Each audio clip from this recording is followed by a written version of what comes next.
if you really look back, if you can really dig back through your history, what you will find is you've never been stuck. It's never happened.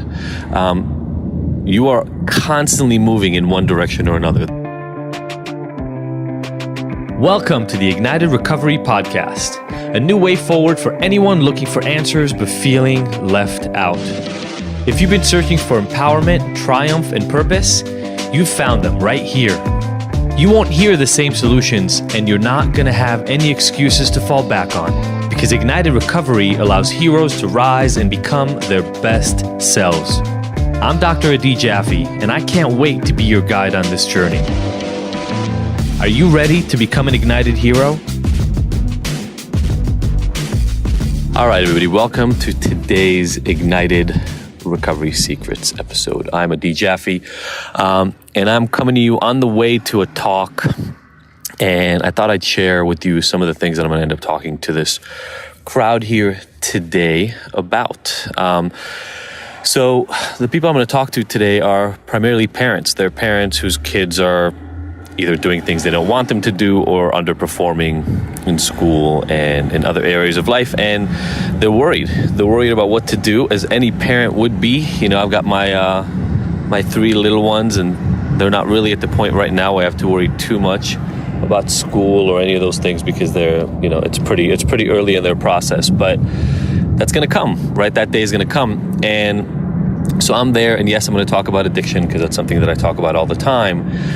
But I'm also going to talk to them about this reality that so many of us find ourselves in, and that is the fear of being stuck, the fear of things staying the same, right? So many parents, the fear that drives them around their kids not performing well in school, or not doing the after-school activity, or not getting into sports, or whatever the specifics are that are impacting either maybe you in your life or some of these people I'm going to go talk to today, is that it's always going to be like this. Right? That's the fear. It's also the fear that we all have, right? If you don't have enough money right now and you're worried about it, it's because you're worried that you will never have enough money, right? It's this fear of, I'm going to be stuck in this state for the rest of my life.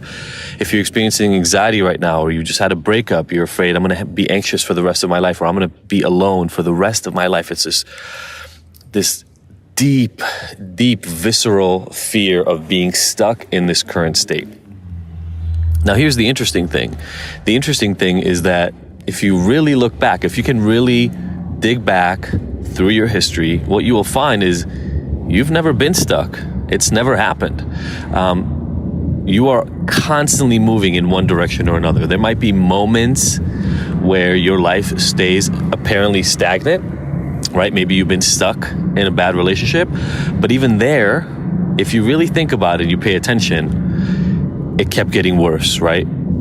Things kept falling apart. The fights kept getting wilder and louder, or last longer, right? And then eventually, because of the decay, because of that ongoing change in your relationship, eventually the relationship fell apart. And so even in some of these moments in life where we felt like we were stuck, we were actually moving towards an end goal. And there I want to tell you that what I think we're really scared of is not even being stuck. What we're scared of is the change that's coming on the other side, because at least we got used to dealing with life this way. Even in that example that I gave about being in a bad relationship, right? Even if you're fighting all the time, even if things aren't great and you're not going out as much as you like to, or you're not having sex as much as you want to, or whatever the problem is in the relationship, at least you kind of know how to navigate it, right? You've got the map of that relationship worked out. And sometimes it feels easier to some extent to stay stuck in that place than to have the change. Why? Because the thing is that we're not sure that what we're going to do is going to work. And that's a scary thought, right? That's a scary thought, is to say to ourselves, well, I'm not happy here, but at least I know how this operates. If I decide that I want to go somewhere else, if I want to decide that I want to change this relationship, or I want to quit my job, or I want to move away from where I am right now, or I just want to change the way I live, I don't really know what's on the other side. And we already learned, so many of us have learned this in life, that just because we think things are better on the other side, right? The whole grass is greener effect. Just because we think that things are better on the other side doesn't necessarily mean that when we get there, we find that that is true. And here is why I think that what we really need to work on is that fear of change.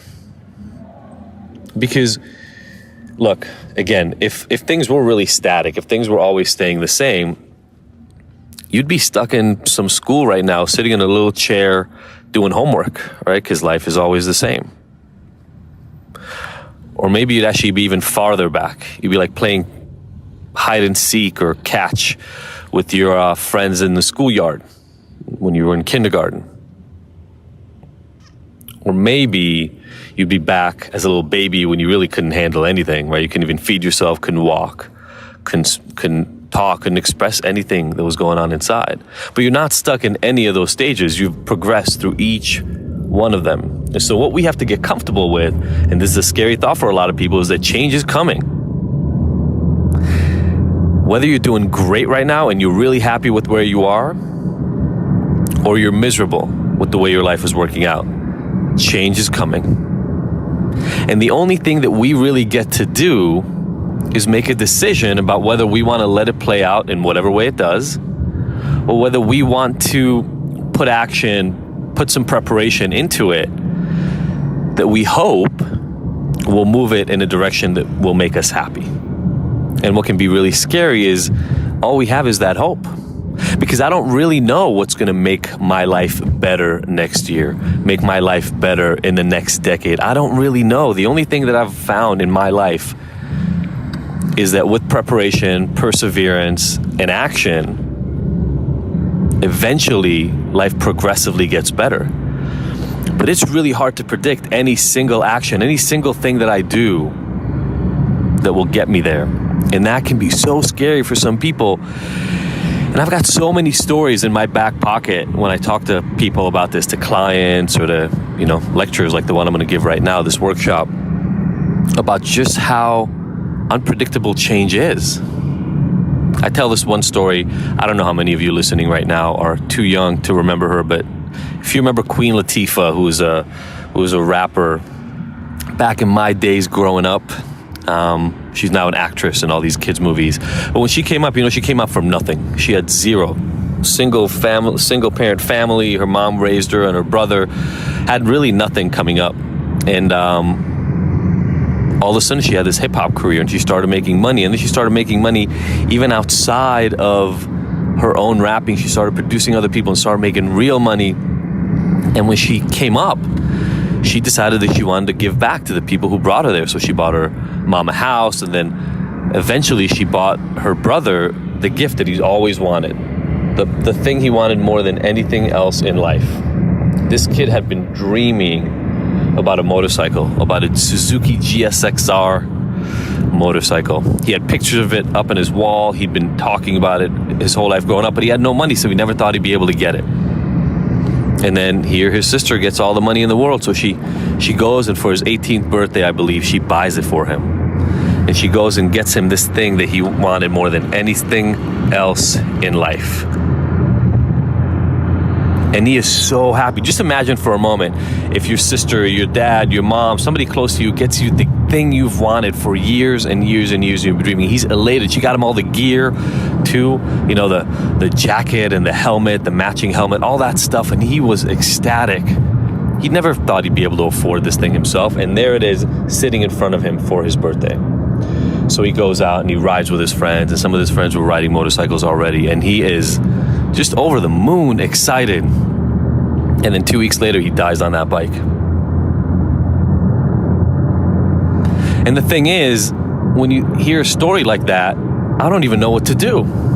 Like, should she not have gotten him the gift that he wanted more than anything else in life? Should she have let fear stop herself from getting him the one thing he wanted? Or was the right thing to do to get it for him? Just imagine the pain of waking up the day after, knowing that you put in the action into the world. You did the thing that you thought would deliver the most happiness, and it caused the most destruction. It turned on you 180 degrees, gave you the exact opposite of what you thought was going to happen. You see, we don't control change. We don't control the outcomes of our behaviors.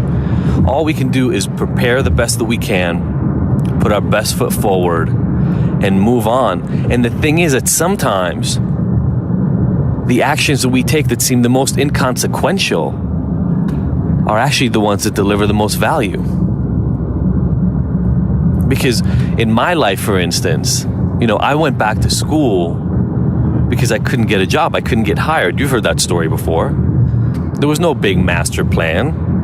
I just did the next thing that was in front of me.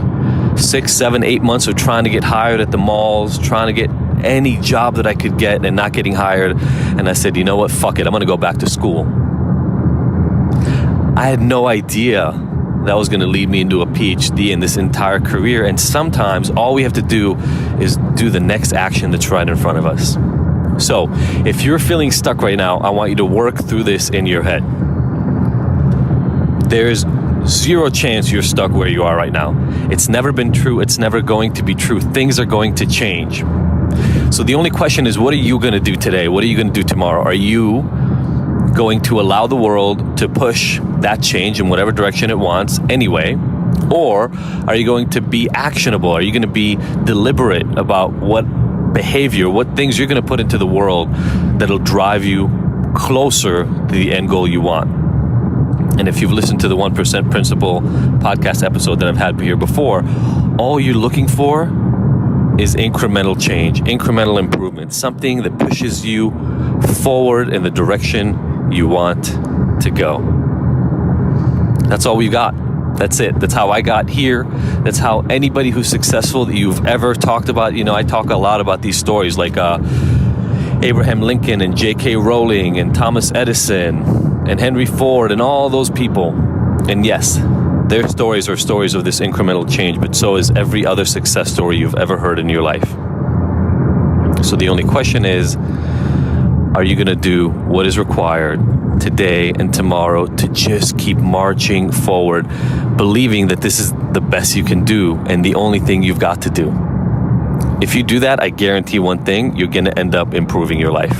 Your life is going to move forward. You're going to feel unstuck, and you're going to start keeping your eye on the future, on where you want to go, instead of back on where you're scared you're going to slide back into. All right, everyone, I'm about to go give this talk.